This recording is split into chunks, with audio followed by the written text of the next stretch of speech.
there, I'm Joanne Hugo, practicing nutritionist and founder of All Things Nutrition. Welcome back to our second video, Keeping It Real with Nutrition.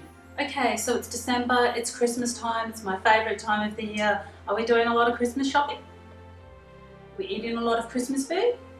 And are we drinking a lot of Christmas drinks? So am I. So last month we talked about the macronutrients, carbohydrates, proteins and fats. Over the next two videos we're going to be discussing carbohydrates in greater detail and how they play a role in our diet. So today, to help us to understand how carbohydrates play a role in our diet, let's talk a little bit about their classifications and the nature of carbohydrates.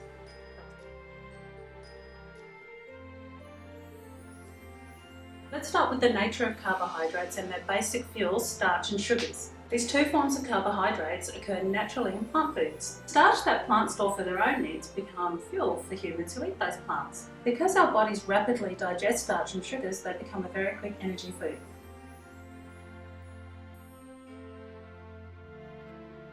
Carbohydrates are classified according to their basic sugar or saccharide units that make up their structure. The monosaccharides and disaccharides are referred to as simple carbohydrates because of their relatively small size and structure. The polysaccharides, starch and fibre are classified as complex carbohydrates because of their large complicated structure. Today we'll be focusing on simple carbohydrates.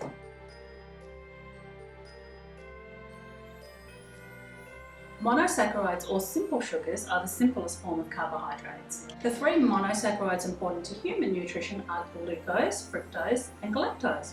Glucose is found in bread, pasta, rice, vegetables and fruit. Glucose is the common body fuel oxidized by cells to provide energy.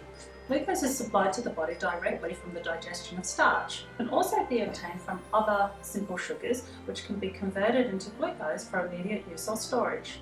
Glucose is the form in which carbohydrates circulate in the blood.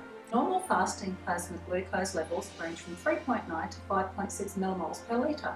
After a high carbohydrate meal, glucose levels will rise and should return to normal within 2 hours. Hypoglycemia refers to glucose levels below the normal range, and hyperglycemia refers to levels above the normal range. Fructose is the naturally occurring sugar found in fruits. It's also found in sweetened milks, sugary cereals and lollies.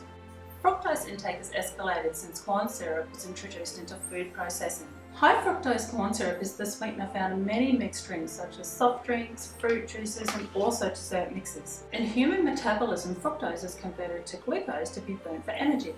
Fructose is absorbed less effectively than glucose, and any amounts over 50 grams can cause gastrointestinal distress. Galactose is commonly known as a component in the milk sugar lactose. Galactose is not found in food itself, but it is released upon digestion of lactose from the milk sugar, converted into glucose in the liver.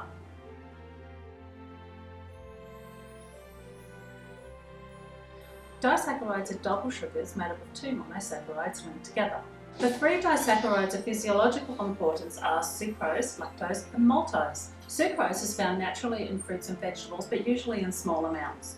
As refined table sugar, sucrose is found in many baked goods and processed foods. Lactose is the sugar found in cow's milk and dairy products. Maltose or malt sugar is found in foods in which starch is broken down. This sugar is present in malt shakes and malted candies. Maltose is also found in foods that are fermented, such as bread or brewed beverages.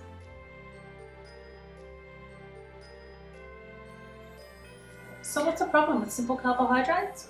Although sugars occur naturally in fruits and milks, we're becoming increasingly aware about the added sugars in our diets. A diet with excessive sugar intake can lead to diabetes, obesity and cardiovascular disease.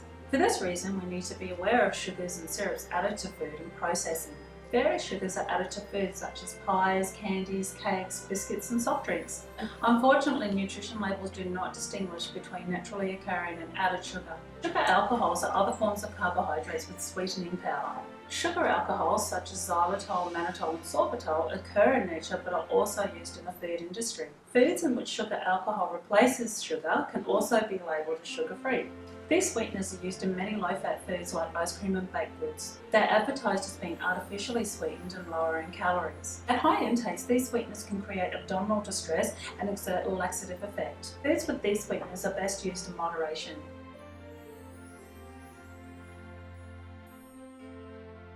So when we talk about energy yielding foods such as carbohydrates, we're referring to the amount of energy which is released, which is measured in calories or kilojoules. The body burns calories to power physical activity. The energy content in food depends on how much fat, carbohydrate and protein it contains.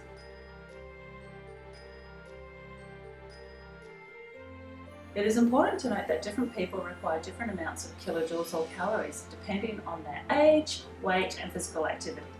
This type of assessment is always done at our initial consultation. So enough talk about carbohydrates, let's put some food together.